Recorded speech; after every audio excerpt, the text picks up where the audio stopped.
What? You want to fight crime? Let's get dangerous.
And hello, everybody, and welcome to another episode of From the Desk of Small Press Publisher. I'm your host, Joe D. McPhee here.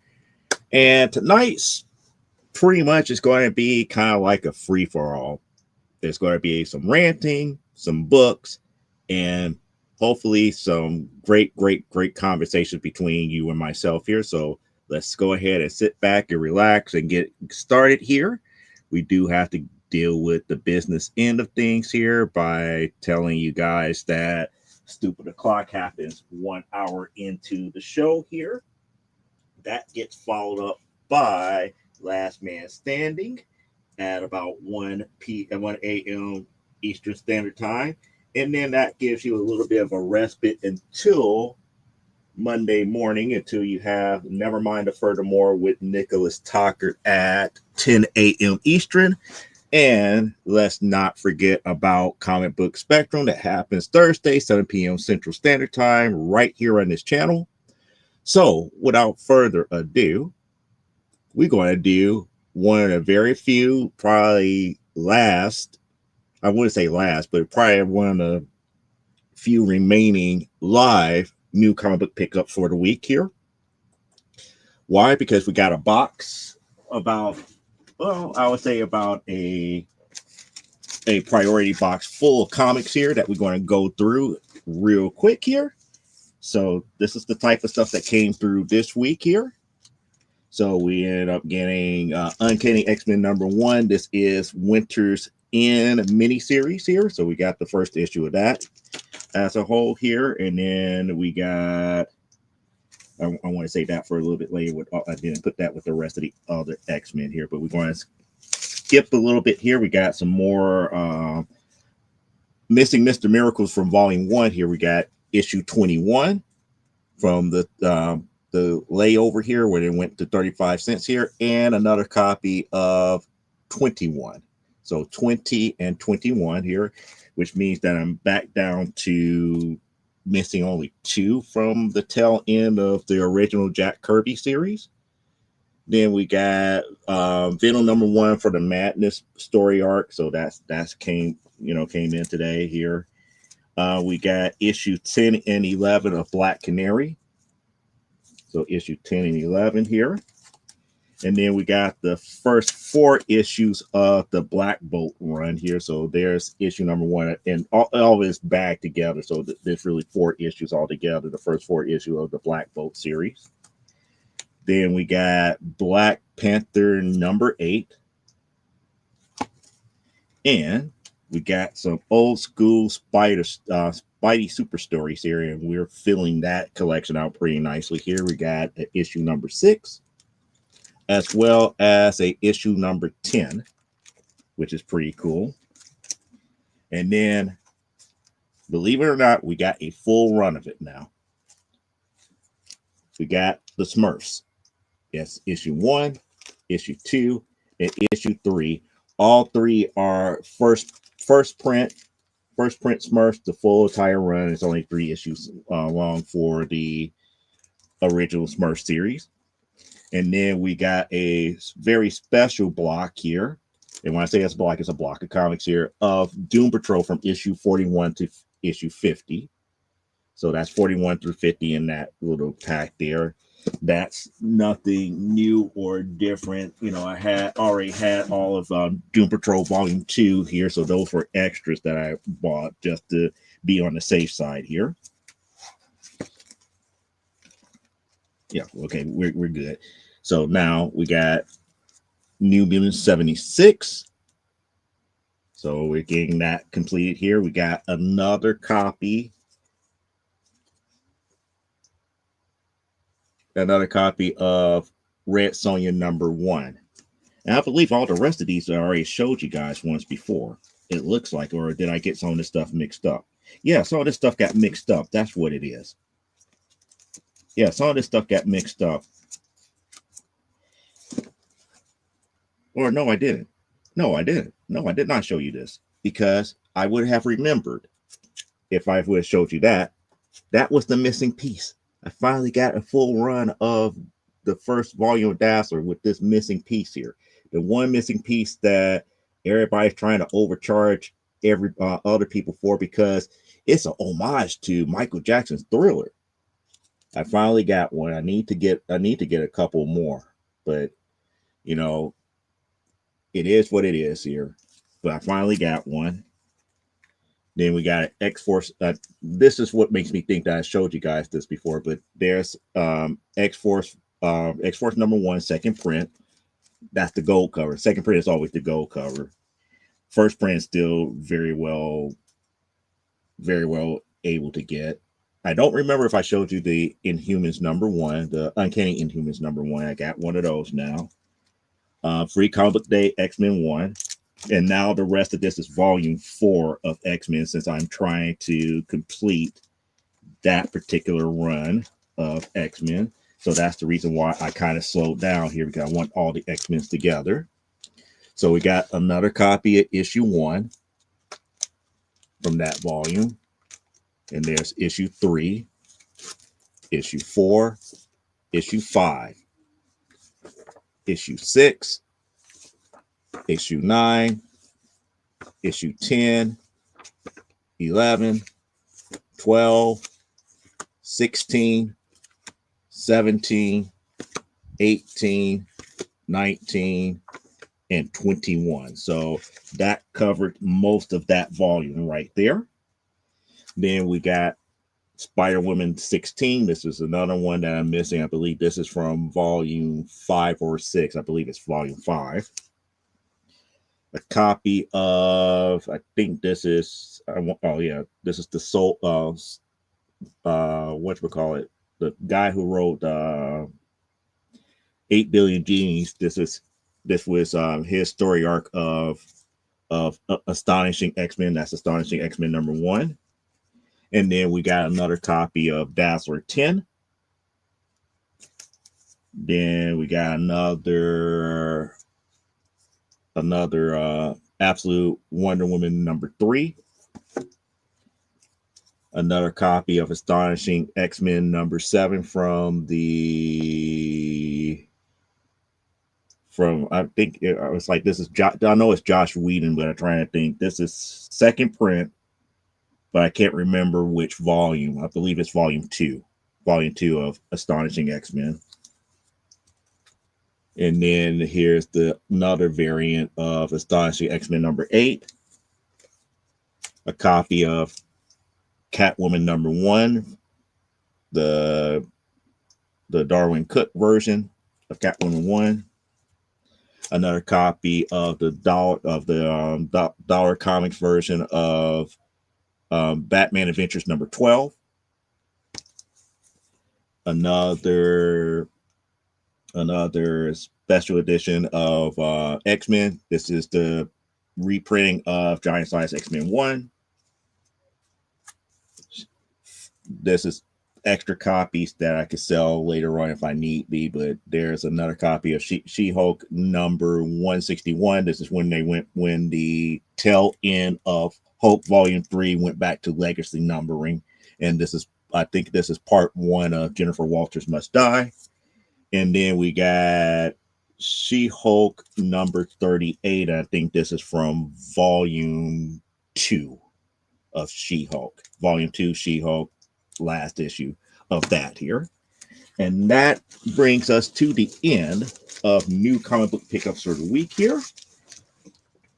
Like I said, it's just one of these priority boxes filled all the way to the brim.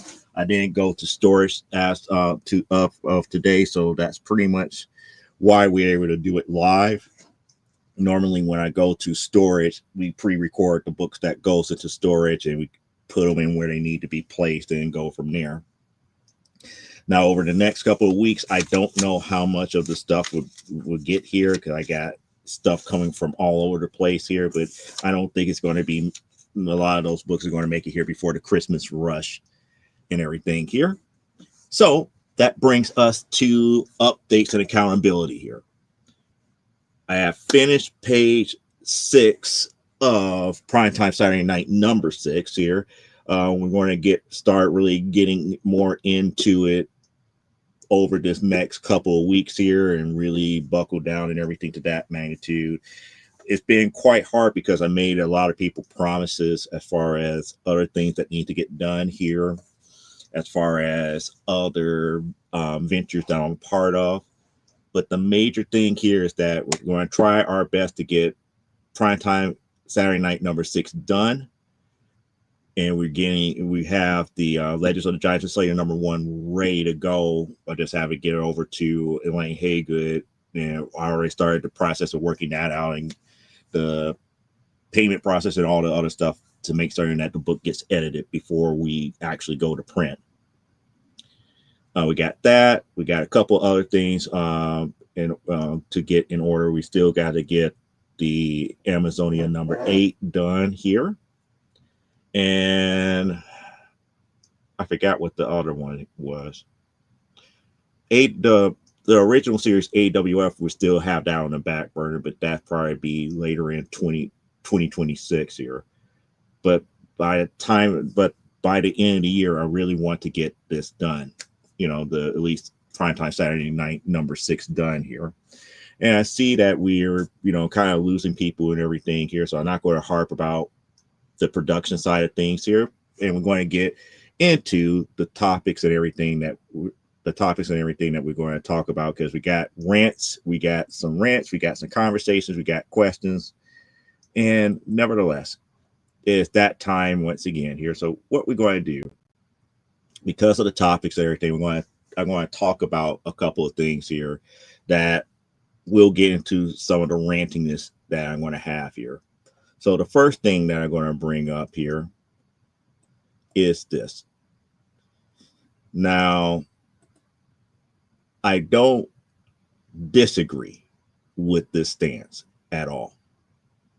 So that I want to say that I'm going to preface that first here. I don't disagree with the stance that is being made here, but I also want to point out a couple other things too. So one of the things that really chapped my hide over this week here, and this is a group that I'm part of on Facebook here, and it gets to the point where I now kind of want to question other artists and comic book artists as of right now here, dealing with this topic. So the admin of the group said, admin here, if you use AI for your comics in any capacity, even animating your stills, you will be banned, no exceptions. P.S. Enjoy this graphic, use it in your projects. End quote. And pretty much it's saying no AI in comics. And, you got people commenting about, oh, yeah, I'll never do this, or I'll never do that, I'll never do that, I never do blah, blah, blah, blah, blah. It struck a chord with me in a very negative way, because of a couple of things. And this is why I have to kind of preference what I'm about to get ready to say here is you have to be very specific, because the way I look at the AI problem as of right now is not the way that most other people will look at it. AI, as they fear, as of right now. It's nothing more than a tool. It is not generating or creating books in the capacity that we, the artist and the writer or the creator, is creating these books. The tools that they got out there now are tools. The problem with those tools is that they use stolen references. So, yeah, I would have a problem with people using stolen references. However, to say no AI, you should really expand that out. Expand it completely out. Because now I'm going to really come after it.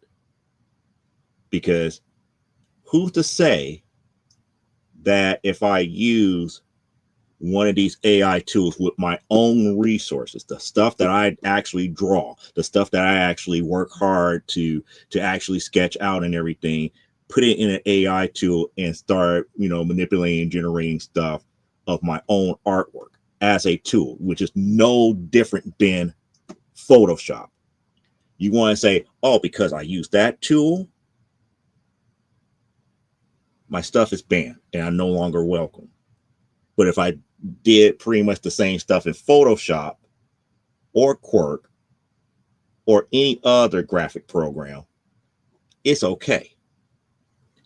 That to me gets rather dicey because, again, the whole fear of AI as it is today is the use of stolen assets, not the fact that it's generating content.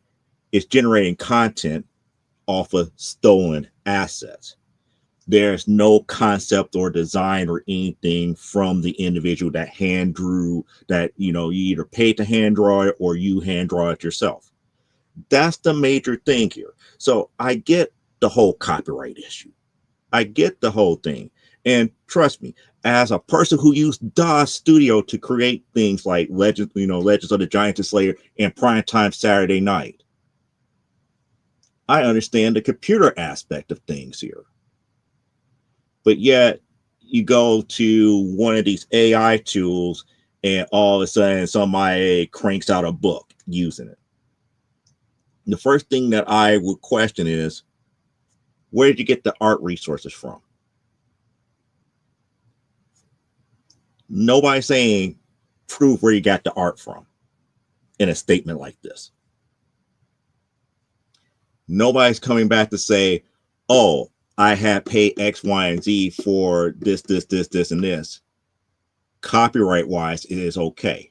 It doesn't matter what tool I use at that point.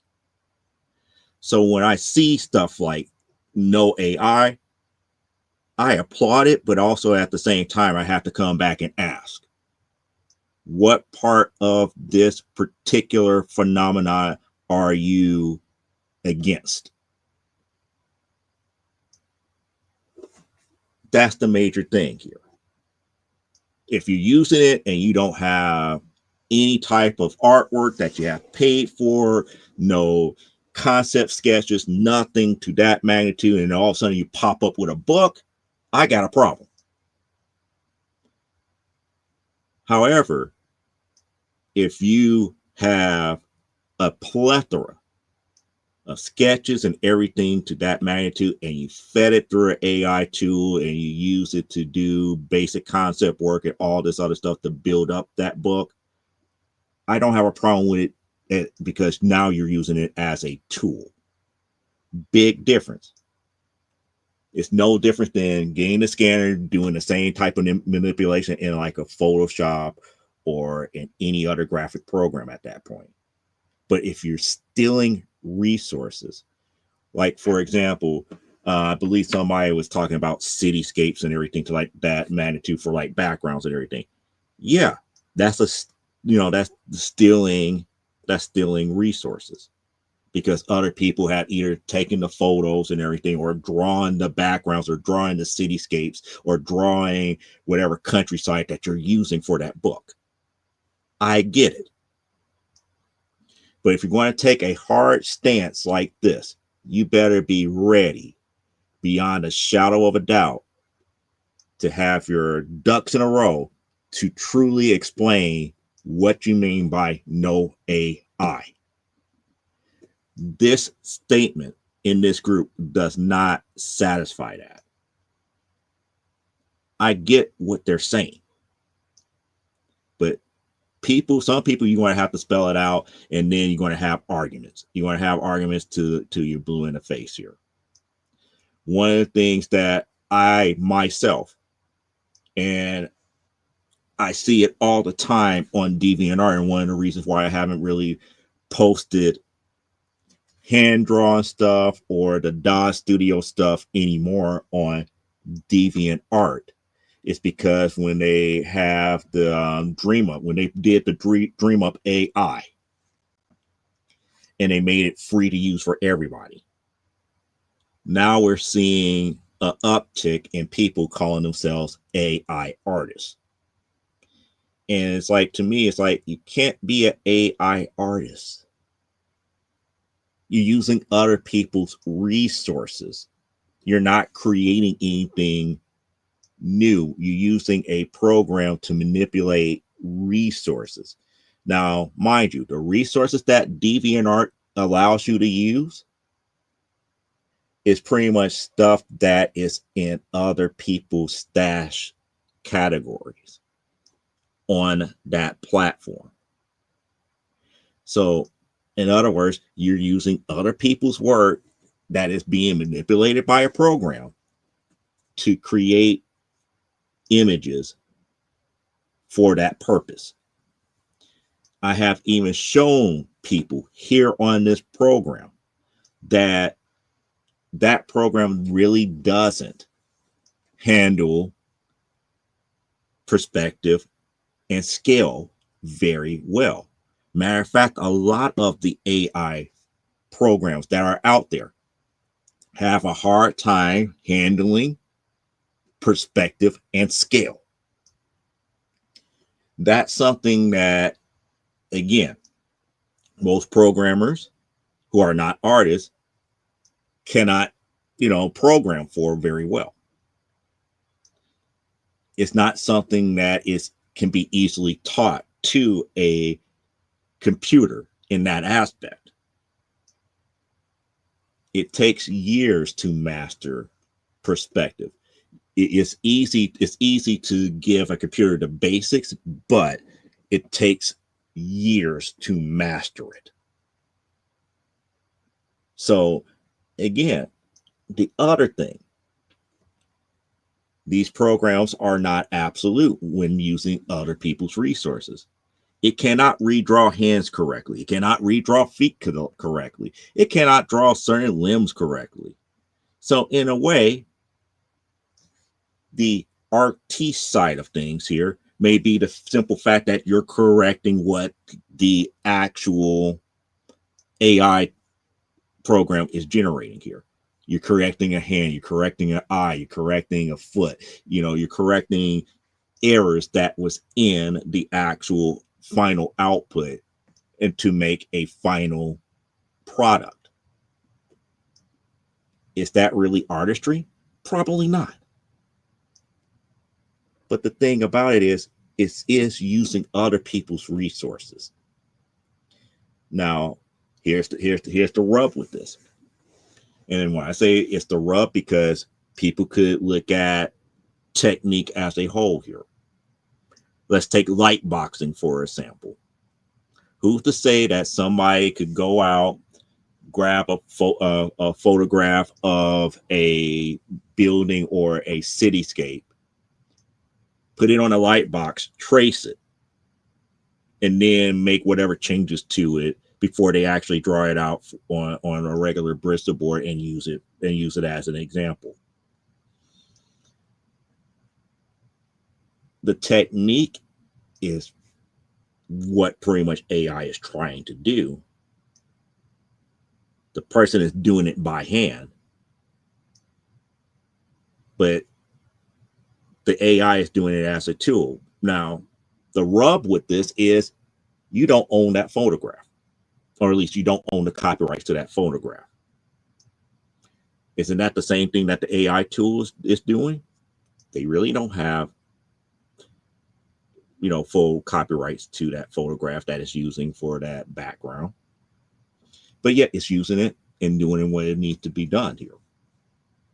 It's just something to think about when we have a no AI policy. Now, amongst artists, y'all could come to an agreement as far as what no AI is. But when I see blanket statements of that, and I actually went into the rules because they actually amended the rules for this about no AI images and stuff to that matter. They really don't spell out what is AI and what is not. And it's sad because a lot of times I look at rules that are being set and it's like, this is so much like an honor system. You got to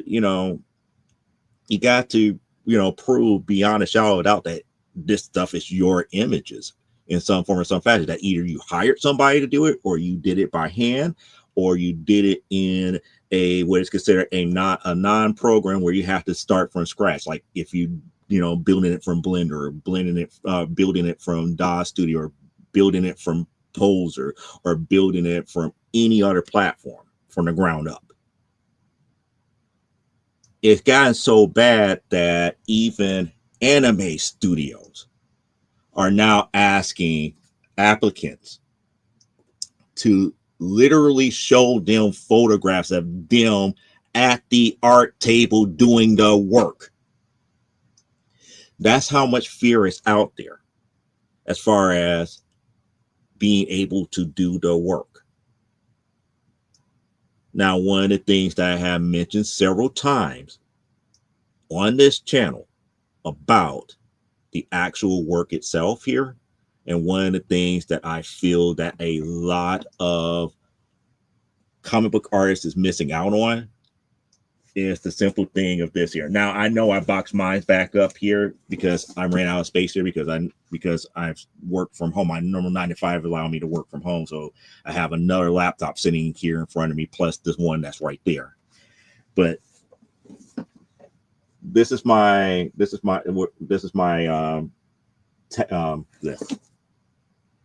my pen tablet. This is my Huion pen tablet. The creation of that and going pure digital now forces artists to give up on possible revenues from going away from Bristol board. Everything could be done digitally. The penciling and the ink could all be done digitally now. And that kind of hurts the whole aspect and plays more into the favor of AI tools. I'm not saying everybody should go back to Bristol boarding here, but you might have to think a little bit more about why the old school Bristol boarding aspect is so prevalent.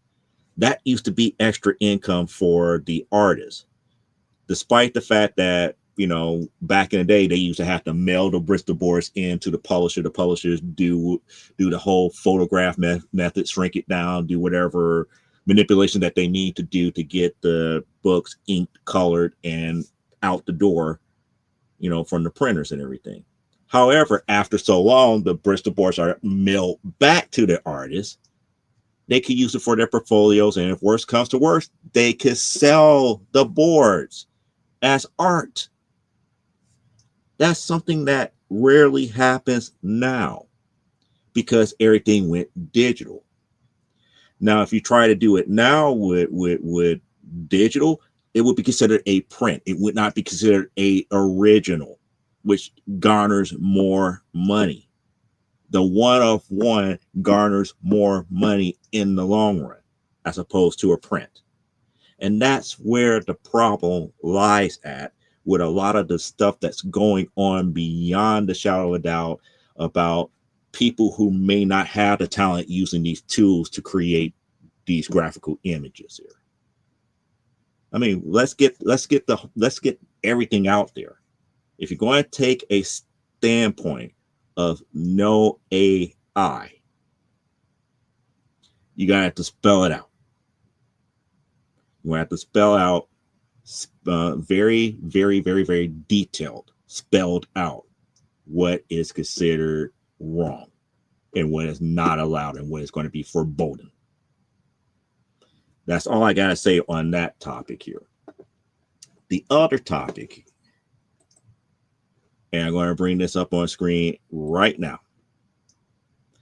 Yes, our friend Swagglehorse did a nice little video. Now, am I angry at the video? No.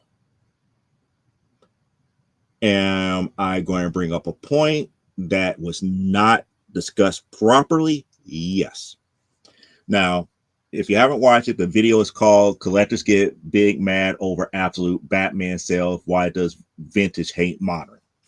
Now, to give you a quick little synopsis here, and you can watch it at your leisure here. The video is talking about how there is more or less a divide between vintage collectors and modern collectors now. And one of the big controversies that's been happening is that a 9.8 Absolute Batman #1 is now going for $400. And people are just losing their minds over the fact that a book like that is already at $400, and was talking about the overinflation of modern books and all this other stuff, and that, you know, the book hasn't even been out at least 3 months as of yet, and it's just an absurd amount of price that the book is going for at a graded 9.8. Now, the way it was presented is in Swagglehorse is right in this. It's really apples and oranges when you look at older book versus those who are in the modern. And he was looking at how a lot of vintage collectors were hating on the modern books, having these inflated prices and everything to that magnitude. And I'm looking at this problem completely different, because it is really apples and oranges. You know, in a way that he presented, it really, instead of bringing people together, it caused more of a divide. And what I'm going to talk about as far as this video is concerned is not really the fact that it's a vintage versus modern. What I'm about to get ready to talk about is the point that was never brought up in this particular video. And I know if he would have brought this up, it would have made that his video go from like 13-14 minutes to about like an hour and a half. The thing, and I'm going to come back to this here. The problem with what was presented here is that when it comes to modern books,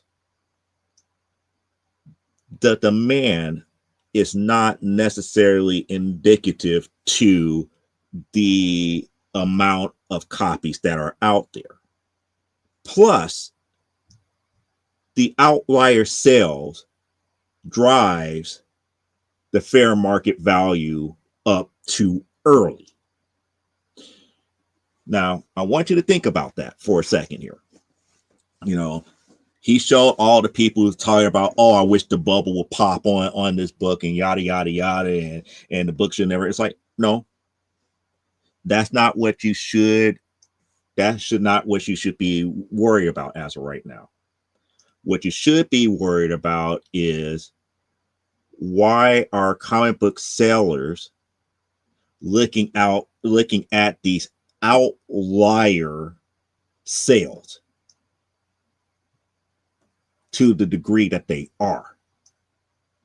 Yeah, you're going to have people that are willing to pay $400 for that 9.8 CGC certified, you know, Absolute Batman #1. They have a right to do so. But not every 9.8 is going to reach that $400 mark. You're going to have those people who are just that fanatic about it that's going to do that. You're going to have other people that probably going to pay no more than maybe $70 for it. However, because the book is so new in its lifespan, there are probably going to be more people paying closer to that $400 mark than taking the time to get just a raw copy, perusing it and sending it in and mitigating that cost of just, oh, here's $400. Give me the book right here and right now here. We got Liberty like, yeah, value in comics isn't logical. Age, rarity, print runs doesn't matter as much as popularity and demand at the moment. People buy what they want, not what should be valued at. And that's where I'm going with this here, especially in the modern age of comics. That is absolutely correct. There is too much manipulation because back in the day, there was no real such things that often as far as a 1 in 10, 1 in 25, 1 in 50, 1 in 100, or one per store, or seller exclusives.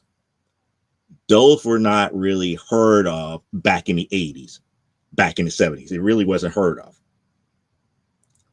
And back then, it would have been considered a special printing. It would have been treated a little bit differently here. But in the modern age, popularity and if I could say it, I wouldn't say popularity, I wouldn't say demand, but the urgency of how quickly somebody is willing to pay 5 times, 10 times market value for something is very, very high. Again, I'm not faulting the popularity. I'm not faulting the popularity at all.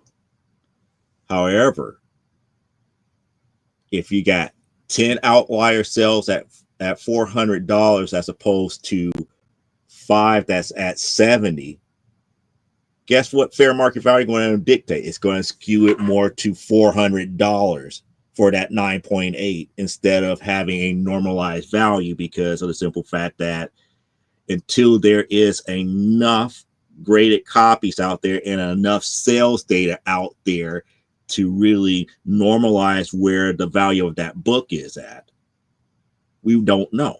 We just don't know. So getting upset about $400 for a 9.8 absolute Batman #1 is kind of noteworthy to be upset about that, because of the simple fact that there's that many outliers that are outliers. And when I say outliers, there's like, we got enough people out there that's willing to fork over $400 for that one book. Now, one of the things that came up on that video is people being lazy to actually hunt. And I thought about that. I was like, you know what? That's a good point. But here's the other problem about it. Even with hunting for the book, to get it closer to cover price, now you're thinking about raw books. Now you're taking the opinion of booksellers and other people as far as what is a 9.8 when it comes to that raw book. It's not like it's like, for example, for me to go online to Graham Cracker Comics and buying an absolute Batman #1. I'm not seeing that copy that they're sending to me until after it gets here. So I'm rolling the dice on it. I'm rolling the dice on, hopefully they give me a good enough copy that is warranted for that 9.8. If you are a truly 9.8 hunter like that. If you're not physically going into the store and perusing and looking at the books itself, you're taking a gamble. You're rolling the dice and hoping. And I literally mean, you're really hoping that the copy that is being sent to you is a 9.8. There's enough people out there that's not willing to do that. And that's why I said that's a valid point. Maybe there's not enough people that are willing to be hunters in that aspect. And if they're not hunters, and you got something that has already been certified as a 9.8 or a 9.9 or a 10, they'll probably be willing to pay whatever it takes to get it. Now, you also have to be mindful of it as of right now. the book is rarely new. It's fairly new. Not all of the raw copies have been submitted into CGC as of yet. There's probably a whole bunch of them still sitting there, at CBCS, CGC, PSA. At insert any grading company here. There's got to be X number of books still sitting there, which means that the supply for possible 9/8 goes up. At this point in time, that sales data is too small to really be like, oh yeah, this book is actually valued $400. Like, no, it's not. Stop telling people that, because of the simple fact that you have enough outliers where that book lands right about that area. That's not all possible books to be sold here until we get enough sales data. And this is what I'm going to say about sales data. Having 10, 20, 30 sales is not big enough. And sometimes having even 1,000 sales is not a big enough sample, depending on the volume that has been printed. Absolute Batman #1, I believe, had at least 5 or 6 printings already. So that volume is vast. So for us to get a good picture of what that value of the book is going to be, we need at least maybe 20 to 30,000 sales to get a good picture. Now, what does that mean? Has there been 20 or 30,000 copies of Absolute Batman #1 been graded at a 9/8? And if so, now let's take a look at the normalization average for pricing across the board. Now, out of that 20,000, if all been 400, then I was like, you know what? I'll back off. Everything makes sense. But right now it doesn't, because it's not enough data out there. And I believe there's not enough books out there as of right now that has been graded by all the grading companies to suffice that this is a $400 book. Now, with that being said, I don't believe it's truly a vintage collector hating on that, Absolute Batman #1. There are some hard feelings, and granted, I'm tired of the splintering of collectors. I really do. I mean, it gets to the point where, as we move further in comic book collecting, this hobby gets more and more splintered. And when I say more and more splintered, it's like I mean more and more people who are like, I only focus in on Golden Age. I only focus in on Golden and Silver. I only go as far as Bronze Age. It's not enough people that's looking at the full gambit like myself, all the ages here. Now, mind you, I don't collect everything up under the sun. I'm going to be quite honest about that. I don't collect everything up under the sun. There's a lot of books that, and those who are normal frequent my channel know that it's like, oh, I'm about to go and buy ASM 300. I'll go, meh, okay. But if you told me that you're about to get ready to go and get an All Stars comic #8, and I was like, man, I envy you, because I wish I had the hundreds of thousands of dollars to buy one. There's a major difference here. I don't poo-poo the person who wants to have that ASM 300, because that's what they want. But to me, that's not on my upper echelon as of yet to stop and get here. I think the low man on the totem pole of, like, out of all the possible grails for my collection, I think the lowest one on the totem pole here would be probably Giant Size X-Men 1. And if I was able to get a Giant Size X-Men #1, that's still going to be a 5-digit figure that I have to shell out money for. That's not an easy thing to do. It's not an easy thing to do. But, if there's a will, there's a way. And, if we could get a hold of a raw copy as a lot lower price, so be it. But I do have all the different reprints of it, so it's not like I'm missing out on the story, but it would just be like one of those things to be nice to have here. And besides, I'd rather take that money for that Giant Science X-Men #1 and use that money to complete my Wonder Woman Volume 1 collection here. And like I said before, I got it down to, I think it's like 126 issues that I'm still missing here. So yeah, I'm in the lower 100s, starting from like the lower 100s back down to 1 in that collection here. So it's really one of those types of, choose your poison here. But me collecting more of the vintage type stuff does not make me hate what's happening with Absolute Batman. I encourage what's happening with Absolute Batman because the Batman fans finally got a book that they like, and I don't hear too many complaints about, oh, they got Bruce Wayne wrong about this or about that and blah, blah, blah, blah, blah, blah, blah. But what makes me upset about videos like what Swagglehouse did is that it doesn't really paint a thorough picture of the problem. It paints a picture of how the hobby is splintering. But if you're going to paint that picture, at least define the problem the way that it's supposed to be looked at. The problem with the modern comic side as of right now is that books fair market value goes up way too fast because of the lack of sales data.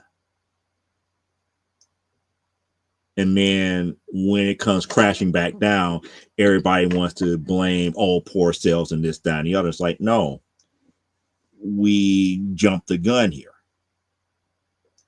We're taking the outlier sales that are astronomical and thinking that is the absolute, the absolute de facto standard. And it is not. It's an outlier. And when any new series come out and people are paying $300, $400, $500 for a 9/8 graded copy out the gate within the first 5 or 6 months, it's mainly because of their own fandom. And we shouldn't knock their fandom. Now, to say that the value is $600 for every last one that's a 9/8, by no means. I'm sorry. I have a hard time believing that. And that's kind of like where, the whole thing about the splintering of the groups, about comparing apples to oranges, comparing modern books to older books, or apples and oranges. I agree with that. Swagglehouse was 100% right about that, because there is more marketable sales data with older books than it is with brand new books that are coming out the gate now. There's enough sales data that's there that we could get kind of like a good feel or a good value of where things should lie at. Do I agree that ASM 300 should be a couple of $1,000s? No. But there's at least enough sales data out there, even with the outliers where people are paying $3,000 and $4,000 and $5,000 for it, to kind of normalize it back to like a number that seems like it's reasonable. Do I agree? Do I agree that it is worth that much? Probably not, because there's still enough copies out there. But because of the popularity and because of the demand and because of the fact that people are willing to pay that 4-digit price, it is what it is. There's nothing you could do to argue against that. Using that same logic, I'm bringing it to the modern side. And as of right now, I don't believe there's enough sales data out there for Absolute Batman. My problem is the sellers. If sellers are forcing the issue with 400 and getting people to pay 400, guess what? They're saying a market at 400, which is not a good thing in the long run. I see you pricing people out at that point. But the graded comic book market is a if I could say a slippery slope in itself as opposed to raw books here. Now, am I a raw book or a graded book fan? I could take either or. And I've said this many times. I only grade books for preservational purposes. Meaning that I'm not saying I'm trying to preserve it by getting it graded. It's like, no, I'm preserving the actual state of that book at that given point in time. Meaning that, like, my copy of My Greatest Adventures number 80, which I thought was a 1.5, it came back at 3.5. I want to keep it as a 3.5. I wanted to get it graded right then and there. I know it's a 3.5 because it got certified. Now, I'm keeping it out of the sun and all the other stuff that you're supposed to do for that particular purpose. But when it was in a regular comic book bag and board, I was happy with it that way. I'm happy with it being encased here. Am I saying that the encapsulation is better? No. What I'm ensuring at this point is that it was once a 3.5. It was graded and certified that it was a 3.5. That's it. I'm preserving it as that. Just like how I preserve like copies of She-Hulk number 1 at a 9.8. I'm not saying that I couldn't keep it in a My Light and a My Light bag and a board and still have that 9.8. I just want to make certain I have one that is preserved at a 9.8. No more, no less. Now, other people will go overboard with encapsulating, and that's their prerogative. Just like you got people that will go overboard about keeping all the books raw. Now, if you're reading your books that often, so be it. Me, myself, and I read them. I have one. I buy multiple copies from time to time, depending on the series. Some series I don't, and some other things I do here. Oh, there's Aaron. It's like I'm over my friend's house. Okay. So, you're coming in towards the tail end of the rant here, Aaron. I was talking about what Swaggle House had posted out there on a video from like 3 days ago, talking about, and I'll go and show people again. Let me just make it easier for everybody. This is the video that I'm talking about here. If like collectors get big mad over Absolute Batman sales, why do vintage hate modern? And I think that is not a fair description of the actual problem at hand. And what I was covering is the fact that when it comes to modern books, there's not enough sales data out there for all these outlier sales that are happening. Because people who could afford it are going to pay whatever they're going to pay to get the book that they want. In this case, when it comes to Absolute Batman number 1, you got enough outlier sales of people who are willing to pay $400 or more to make the book seem like the fair market value is $400 as of right now. Is that book really valued at $400? No, because there's too many. There's still a whole bunch of books that's still being graded, and there's still a whole bunch of those books that are still raw that hasn't been graded as of yet. And there has not been enough sales data to cover the full spectrum of all the different printings of Absolute Batman number 1 as of yet. So when you take a look at that bigger picture, the video itself kind of is misleading. What I don't like about the video is that it's really polarizing itself on splintering the community more so, instead of looking at the problem like it is as it's being stated here.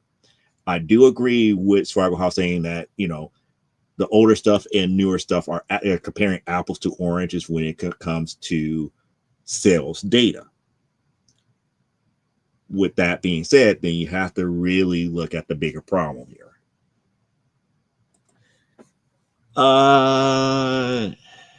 Did you read Absolute Batman?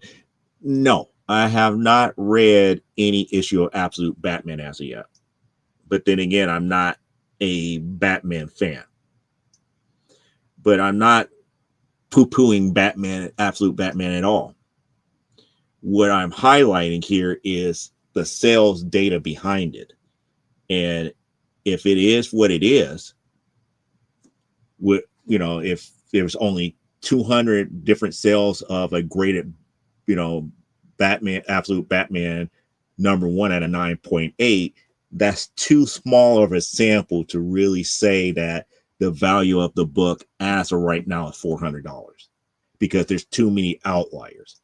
Knowing good and well that there's still thousands of books that are probably still sitting in all these all these grading companies' doorsteps here, plus hundreds of thousands that's still raw out there. We don't know how many true 9.8s there are as of yet to really say that a 9.8 graded copy is worth that. It is what it is. Yeah, I know that you're not a Batman fan. Not his biggest fan, but I like the deal of the Ultimate Monster Hunter, though. Yeah, I mean, it is what it is. It is what it is as far as the content. And I'm not talking about content. What I'm really talking about, what he brought up, was the aspect of how in the thread that he was looking at, that was specifically talking about the topic, they had a lot of people who collected, gold, silver, and bronze, saying that, the $400 price tag is not worth it. You should be using that money to buy something that's more vintage. And I was like, no.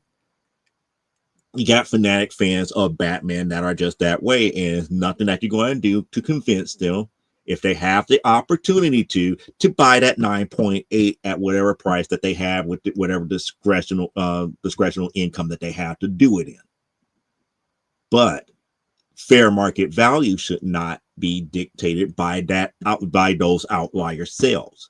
And that's where I see the problem at. It's like you letting these outlier sales, and when I say letting, sellers are letting these outlier sales dictate that book is $400, as opposed to looking at it as an outlier sale, or looking at it as a fanatic fan willing to go above and beyond the Call of Duty to pay whatever it is to make certain that they have a 9.8 here.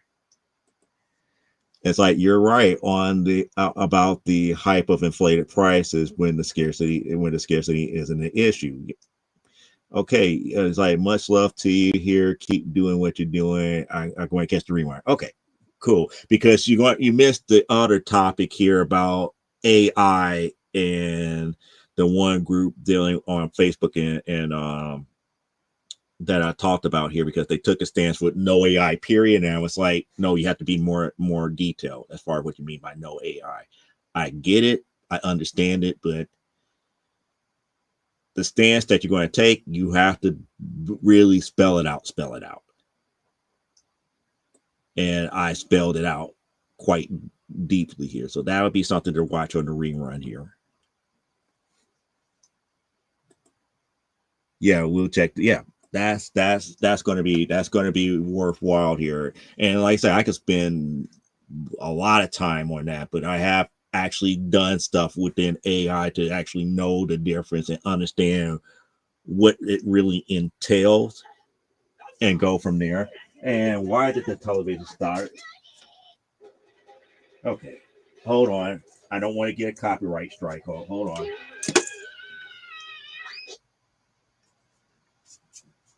All right.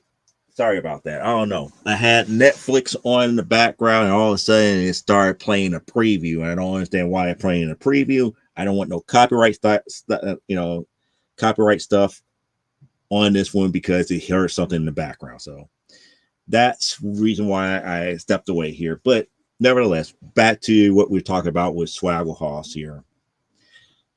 Because of those outliers, that book should not be $400. I get it. If I was a comic book store owner, I would want the biggest bang, the most money for that book if I can get it. But I also have to be fair. Because with newer books, you also want to get newer people into them. Your already established fan is going to do whatever they're going to do to get whatever book that they're going to get, regardless here.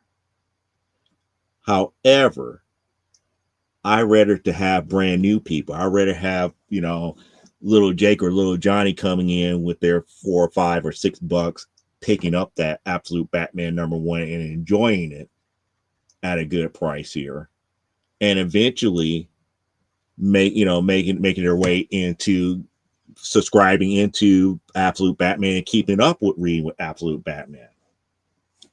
But let's just say, little Johnny is out here on the YouTubes and everything, and he's wanting to get into slab books. As much as everybody talking about the whole 9.8 thing, little Johnny saves up his allowance here. He barely has, $80 to $100, and he goes like, I want to get that Absolute Batman. I was like, I really am a good Batman fan. And he goes to the store. There's a 9.8, a CGC 9.8 or a CBCS 9.8. And the store owner looks at him and his $100 like, that's not enough, son. It's $400. And he's like, but it just came out not too long ago. How is it $400?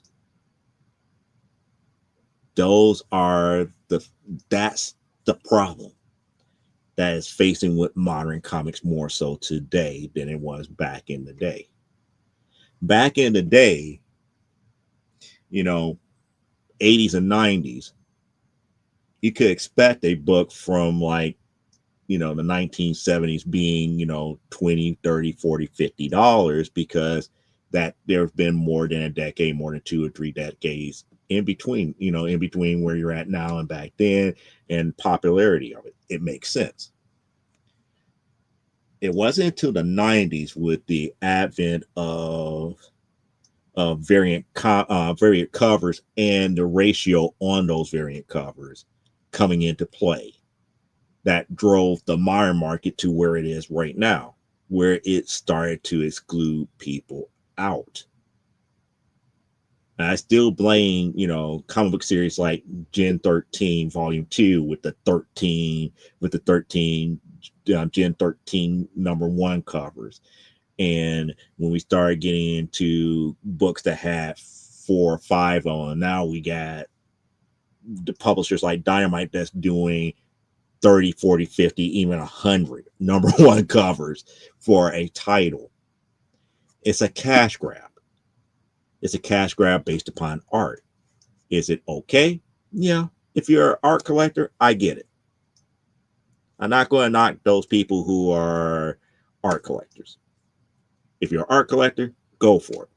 But if you're not an art collector, let's say that you're a completionist, that just drove up your budget to beyond belief just because you're a completionist.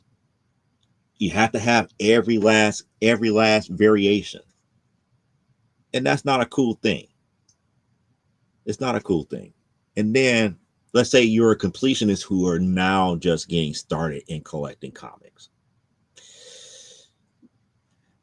That's not a good entry point. You're entering in to the hobby at a high price point. And that's where the problem with a lot of the modern books lie at right now. It would be different if the prices of comics was still like back in the day where, I grew up in a time where it's like $1, $1.50, $2 was like, man, I kind of wish that they were back at 75 cents or 50 cents. We were saying that back in the day in like the 90s. We're in 2025. You have to think about it. It's like I went from where it was like 50 cents to now where it's like $4.99, $5.99, $6.99. I seen the price inflations going up and up and up and up and up.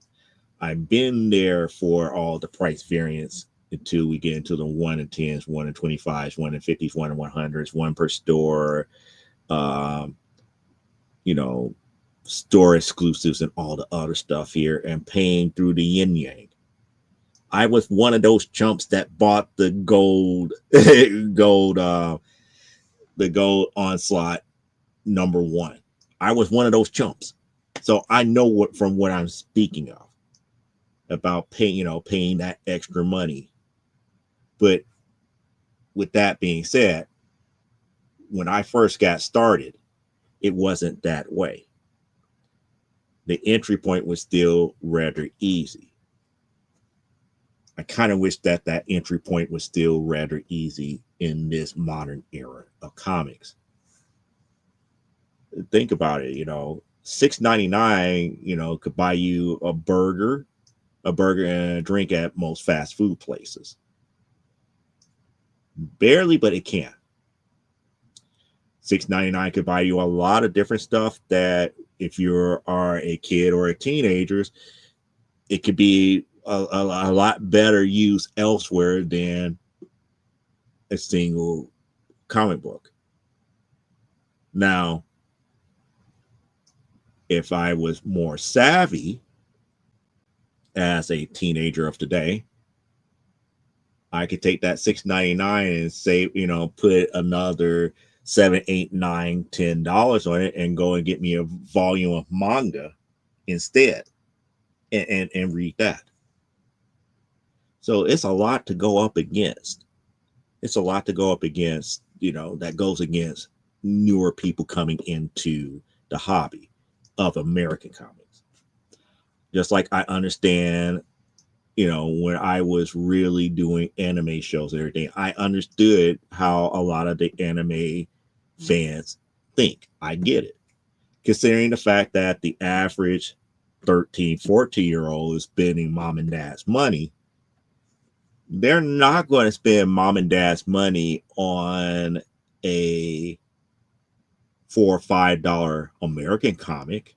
Even if they was interested in it, they're not going to spend their money on that. They will spend their money on some Pocky and maybe a DVD video that they could get for like $15. They get more bang for their buck there. Or they might talk to a manga dealer that's there. Instead of paying me the $3 or $4, they probably add $4 more there and they get a volume of Naruto. It works out that way. The entry point for newer people, we're still at a price point where it makes sense in anime and manga. For American comic art, it doesn't make sense. That $4.99, $5.99, $6.99 price point for sometimes for a book that is less than 16 pages, it's not a really good price point for somebody that's brand new. So now you're going based upon buying it for art. Guess what?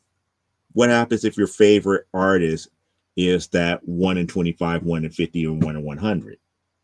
You're going to be priced out of that because now you're going from a $4.99, $5.99, $6.99 price point to like a $25, $50, $100 price point.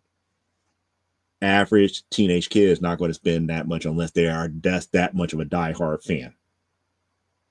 And like I said, diehard fan, not a beginning fan, because the beginning fan would be like, no, I'm not going to touch the $100 book. I might as well use my money elsewhere. That's the key thing here when always talking about the modern age of comics. Wherever age that we're at, you always have to look at the entry point for brand new people. Is that entry point being made where it's easy for them to get into? And the problem here is with modern comics, it is not. For comics in general, it still is, because you still got quarter bins, 50-cent bins, $1 bins, and $5 bins. But what's usually in quarter bins, 50-cent bins, dollar bins, and $5 bins? The older stuff. This is why it is apples and oranges. It is messed up that the entry point for comics nowadays is still more of the older stuff than the newer stuff. Why is the newer stuff so inflated? It's not really inflated because of really the demand of new people. It's inflated because of the demand of the long-time collector. That's something to also think about too. And then one of the reasons why I kind of had that problem with Swaggle Hoss's video, because if it was truly vintage collectors versus modern collectors, then it would have been more along the lines like, where is that divide where somebody who was truly a vintage collector started swinging more towards the modern side and was saying, no, this is where it needs to be at, because the people who are paying that $400 price point for that 9.8 is somebody that's already been established in the collecting community. That's not a brand new reader in that sense. Sometimes it is. I'm not saying that it's never that. Sometimes it is. Sometimes you get that gung-ho new collector that's been like, I'm ready for it. I'm ready to do whatever it takes to get in. And they will pay that amount of money here. But that's few and far between. Usually it's somebody that's already established. So when you think about it, that's why I had a problem with the splintering, because you're really reinforcing that splintering. It's like, why did it splinter? Why is those who've been collecting for quite some time moving more into the modern camp? Because of the simple fact that they wanted to buy the Absolute Batman, one for $400. That's their right to. It wouldn't be collectors, being at odds at one another if you explain the overall problem the way that I just did. Is it a good thing? It's a good thing that it's getting graded, but the price point to me is more along the lines, there's not enough sales data to substantiate that is a $400 book. There's too many outliers there. And even he said that he wouldn't spend $400 on a 9.8 Absolute Batman, when there are raw copies that you can still buy for $4.99 and pick out a 9.8 or a 9.9 or a possible 10 to send to get graded for a lot cheaper. And if you do your own grading route, your grading, pressing, and everything route, you still come out cheaper in the long run, if fair market value holds for $400. Now, wishing for something to fail, that's a whole different story. That's the part that he was reporting on as far as what was going on in the thread. There was literally people wishing for the book to fail and to come back, crashing back down to earth. And I was like, I wouldn't want the book coming crashing back down to where it becomes like a dollar bin book. No. But what I would like for it to happen is that the fair market value on a 9.8 comes back down to something more reasonable. I believe a 9.8 Absolute Batman #1 first print should be in a range of $70 to maybe like $95 right now. That's the range that I would personally judge it to be at, because it's still a newer series. Now, when you get into like the more exclusive stuff that's like store exclusive and have whatever quote unquote manufacturer rarity on it, I get it. That's when you start getting into like the $200 range, anywhere between $150 to $200. But nowhere near 400. It's nowhere near 400. If you took a cover A out of 9.8, it should be somewhere between $70 and $95. That's where it should be. $400 is where the demand is as of right now, because of the outlier sales. There's no other people to blame for those outlier sales than the uber and really mean uber fans of Batman. So be it. Let them have their way. But eventually there's going to be more sales of the 9.8, which is going to bring that number eventually back down. I'm not going to say I want the book to fail, because that's not the right thing to say. But I do know beyond a shadow of doubt, there's going to be more sales of a 9.8 where it's going to be below $400. The question here is, are we going to have more people who are going to be outliers and willing to pay the exorbitant price?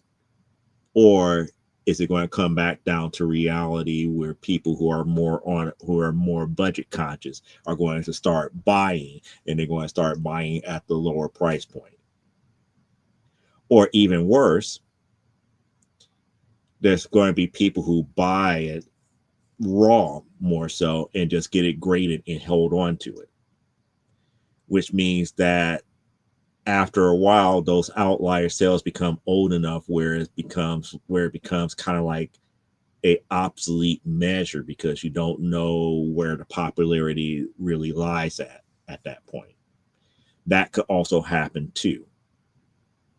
But enough about that as a whole here. It seems like there's not too many people communicating out there here, so I can't, go out to the crowd to ask for questions that they may have or anything to that magnitude. So we might bring this to an end here, because I don't think there's not too much that I want to talk about here beyond that. I mean, I covered everything the best that I can. Like I said, I don't want to bore people with the AI stuff here, but the Swaggle thing, I just wish that he would have really talked about why there are so many outlier sales that's driving it up to $400. And I'm not saying that these outlier sales is the problem. I just think there's not enough sales data out there to really say that it's really a $400 book. It is a brand new title. You got Uber fans that's just going to flock to it and pay whatever they got to pay to get their 9.8 fix on. And everybody else is going to wait until a little bit later. Now, 5 years down the line, 10 years down the line, we probably get a better aspect of what that number one is going to be truly worth, because there's enough sales data there at that point. And by that time, it should be enough books that are graded for you could say, if it's between a 9.8 and a 9.4, you're probably going to pay X, Y, and Z. If it's between, a 9.4 and a 9.0, you're going to pay about this much. And if it's, an 8, if it's an 8.0 or below, it's going to be, you're going to be paying, really, really, really, really cheap here. But usually 8 and above is that usually that cutoff point of where, you're going to see your money being made at here. So on that note, I'm bringing everything to a close here. I hope that everybody enjoyed tonight's episode here. I kind of wish that we had more of a chat on this here, because like I said, I keep this stuff up for open debate here. So if you're watching it on the replay, go ahead and leave a comment here. Shout outs to Swaggle for a video that is, like I said, is great content. I just wish that he would have expanded more on the actual problem from the sales point of view. But the thing about it is, he only reported about what the thread that he saw. And the thread, and the way that I looked at that thread, is like, yeah, it's still splintering the collective community as a whole. We should stop trying to splinter our community. That needs to stop. We need to look at the problem as it is.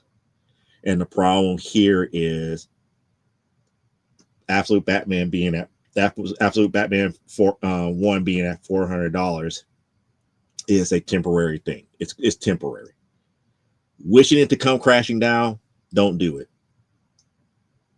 Only thing you can say is like there's not enough sales data as of yet, because you got the Uber fans buying the stuff right now. Let's give it some time and let the market dictate it to where it's at. That's pretty much what we can do here. As far as the AI is concerned, you have to put it out there. Define what you meant by no AI. If you say don't use this tool, this tool, this tool, this tool, this tool, or this tool, good. That's descriptive enough where people know don't mess with anything that is, those type of tools here. If it's don't use non-public domain works, that needs to be specified, because it's not fair for those people who actually do have AI tools that's using their own resources, meaning all the artwork that they actually physically generated themselves. that's unfair to them. You have to be very specific. So, as always, live life, grow, and be well. I will see you guys here next Saturday for another episode from the Desk of a Small Press Publisher. This has been Joe D. McPhee, and we are out of here. Thank you, and have a good rest of your Saturday.